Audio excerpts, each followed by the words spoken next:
This is Teacher Laika, and today we are going to discuss about speed and velocity. But before we take a leap to our new lesson, let's refresh our mind about distance and displacement. Distance is the path between 2 points and it is considered as a scalar quantity. On the other hand, displacement is the shortest distance between 2 points and it is considered as a vector quantity. Now, let's identify the following, whether they are distance or displacement.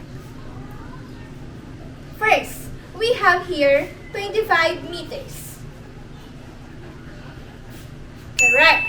That is distance. How about 25 meters northwest? Correct. That is displacement. How about 150 miles? Correct. That is distance. How about 225 miles northwest? Correct. That is displacement. How about 300 meters?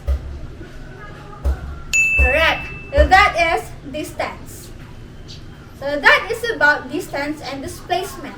Now, I think we are ready to discuss about the new lesson, which is about speed and velocity. So when you hear the word speed, what comes to your mind?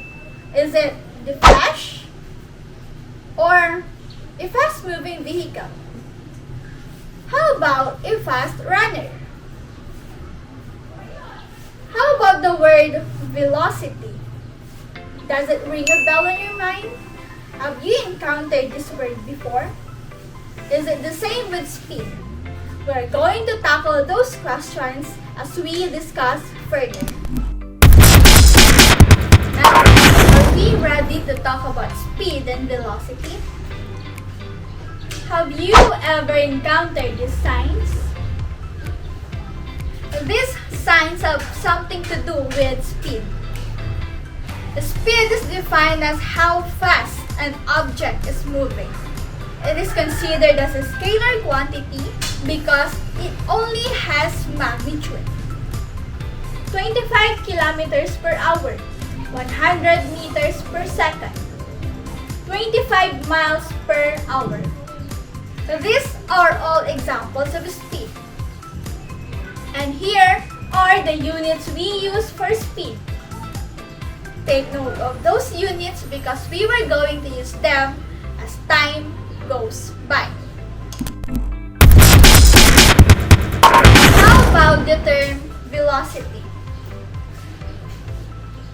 Velocity is simply speed with direction and is considered as a vector quantity because it denotes both magnitude and direction. 10 meters per second east is an example of velocity. 10 kilometers per hour northwest is an also example of velocity. The units we use for velocity is the same with speed, but do not forget to indicate the direction of the moving object. Now, how are we going to compute speed? Speed is operationally defined as distance divided by the time. And the units we can use for distance are kilometers, miles, feet, and inches. And the units we can use for time are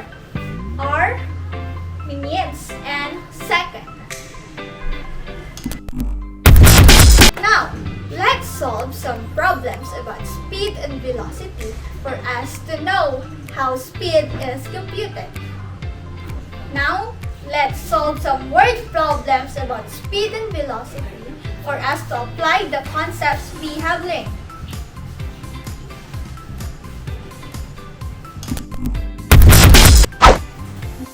Now, let's solve a word problem about speed. Lloyd takes 3 hours to travel a distance of 56 kilometers to reach George's house. Calculate his speed as he traveled to George's house. First thing to do is that we have to note what are the given. The given time is 3 hours, while the given distance in the problem is 56 kilometers. Next, we have to identify what is unknown. The unknown in the given problem is speed. Next, we have to write what is the formula for speed. And the formula for speed is distance divided by time. For the solution, we just have to substitute the value given. For the value of distance, we have 56 kilometers, and the value given for time is 3 hours. Therefore, we have to divide 56 kilometers divided by 3 hours, and that is 18.67 km per hour. Therefore, Lloyd traveled at a speed of 18.67 km per hour going to George's house. Now, let's have a word problem about velocity. Jiro needs to travel 120 miles north along a straight highway to reach the next town. If it takes 4 hours for him to reach the next town, what is his velocity? First, we have to note the given. The given distance is 120 miles, and it also indicates direction, which is north. The given time is 4 hours. For the unknown, we have velocity. The formula for velocity is just the same with the speed, which is distance divided by time. For the solution, we just have to substitute the values given in the given formula. V is equal to distance over time. Therefore, we have to divide 120 miles north by 4 hours. 120 divided by 4 is equal to 30. And the unit we are going to use is mile per hour. Since it is a velocity, do not forget to indicate the direction. Therefore, Jiro's velocity is 30 miles per hour going north. Good job! You did well in solving the following problems. Now, let's have a wrap-up activity to generalize what we have learned in the lesson. Now, let's answer this wrap-up activity to sum up what we have learned from the lesson. Which of the following is defined as how fast an object is moving?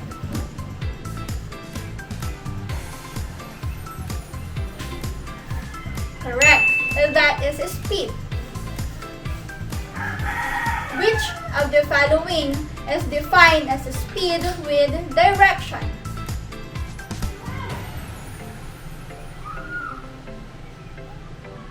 Correct. That is velocity.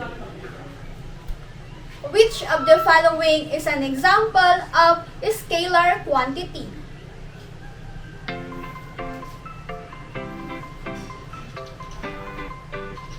Correct. That is speed. Which of the following denotes velocity?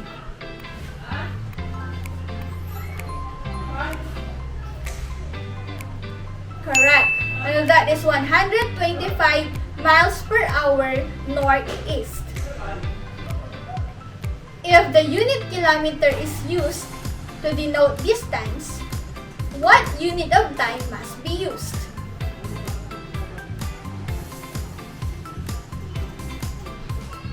Correct. That is hour. Now, I hope we have learned speed and velocity. Thank you and good day. I hope we have a good time discussing speed and velocity, and I hope that some questions about speed and velocity have answered. Have a good day. Thank you.